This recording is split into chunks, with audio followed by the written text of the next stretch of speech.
नमस्कार साथियों, analyser app में आप सभी का स्वागत है। एक बहुत ही पॉजिटिव न्यूज़, एक बहुत ही सकारात्मक खबर के साथ मैं आपके सामने उपस्थित हूं। जैसा कि आपने थंबनेल में देख भी लिया होगा, आरक्षण विवाद अब होगा खत्म। तो लगभग खत्म होने की कगार के पीछे दो तीन चीज़ें हैं जो कि मैं आपको बताना चाहूँगा। पहला बात तो है कि देखिए, अब बात जो थी सरकार और राज्यपाल के बीच से उठ करके, वहाँ से उठ करके अब हाई कोर्ट चली गई। बात जो थी अब हाई कोर्ट पहुंच गई। पहली बात क्या थी कि भाई विधानसभा ने कोई भी प्रस्ताव पास करके दिया, कोई भी विधेयक पास करके दिया, उसको राज्यपाल महोदया साइन करती नहीं करती, ये मामला था। अब वो साइन क्यों नहीं कर रही, ये जो विवाद है या फिर इसके लिए जो पिटीशन है वो हाई कोर्ट में दायर कर दिया गया। तो हाई कोर्ट ने भी बात को सुना है और सुनने के बाद राज्यपाल का जो सचिवालय होता है, जो कि राज्यपाल के कामकाज की देखरेख करता है, उसके पास अपना नोटिस भेजा है कि भाई आप 14 दिन यानी 2 हफ्ते के अंदर अपना जवाब दीजिए कि आप क्यों नहीं साइन कर रही, आपको क्या समस्या है।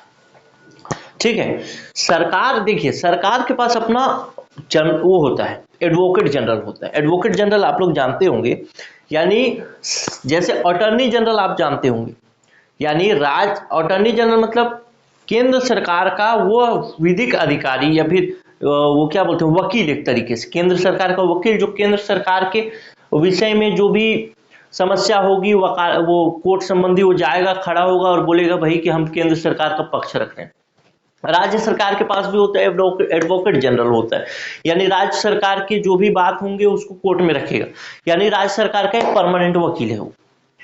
तो परमानेंट वकील तो है हमारे पास राज्य सरकार का, लेकिन सरकार ने क्या किया, सरकार ने ये किया कि दिल्ली से एक वकील हायर किया, यानी वकील लाया, जिसका नाम है कपिल सिब्बल।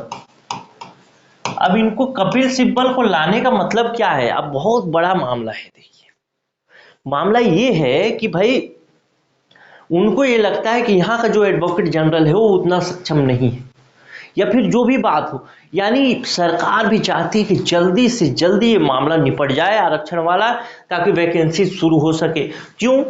क्योंकि आरक्षण वाला मामला इसलिए निपटाना चाहती, आखिरी चुनावी साल है यार, कुछ अगर वैकेंसी नहीं आएगी सरकार चली जाएगी, ये सारी समस्या है। तो ये सब चीज़ों को देखते हुए सरकार ने कपिल सिब्बल को बुलाया भाई, और उन्होंने अपना दलील रखा हाई कोर्ट में, और हाई कोर्ट में रखने के बाद हाई कोर्ट ने कहा कि भाई 14 दिन के अंदर राज्यपाल का जो भी सचिवालय है वो जवाब दे कि आखिर क्यों नहीं इस पर साइन हो रहा है, या फिर ये मामला खत्म क्यों नहीं हो रहा। तो यही खबर है, उम्मीद है कि बहुत जल्दी खत्म हो जाएगा, क्योंकि अब सरकार भी एड़ी चोटी के जोर पर लगा चुकी है, क्योंकि उसको भी आरक्षण देना है, और आरक्षण देना है चाहे नहीं देना है। अब ऐसा फंस चुका है गले में कि पी भी नहीं, मतलब लिगल भी नहीं सकता और उगल भी नहीं सकता। अब दोनों स्थितियां बनी हुई हैं। अगर लीगल जाता है, मतलब 58% आरक्षण पे दे देता है, तो ST SC समुदाय दुखी। अगर नहीं देता है तो राज्यपाल उधर साइन नहीं कर रहे, जब तक साइन नहीं करेंगे तो दे नहीं सकता ST SC को एक्स्ट्रा जो आरक्षण का वो है लाभ। तो ये सब मामला है, तो बहुत जल्दी खत्म हो जाएगा, क्योंकि अब हाई कोर्ट का इंटरफेयर आ गया है, और कुछ दिन में भी डिसीजन आ जाए, इससे फरवरी में ही, कि भाई ये आरक्षण का मामला 58% में या 76% में जितना भी जाके अटकेगा, हो गया खत्म, और आपका वैकेंसी उसके बाद आना शुरू हो जाएगा। सरकार किसी भी हाल में, देखिए किसी भी हाल में, चाहे 0 आरक्षण पर वैकेंसी निकाले, लेकिन सरकार वैकेंसी निकालेगी ही निकालेगी, ये बात कंफर्म है। चलिए मिलते हैं अगले वीडियो में, तब तक के लिए नमस्कार, जय हिंद।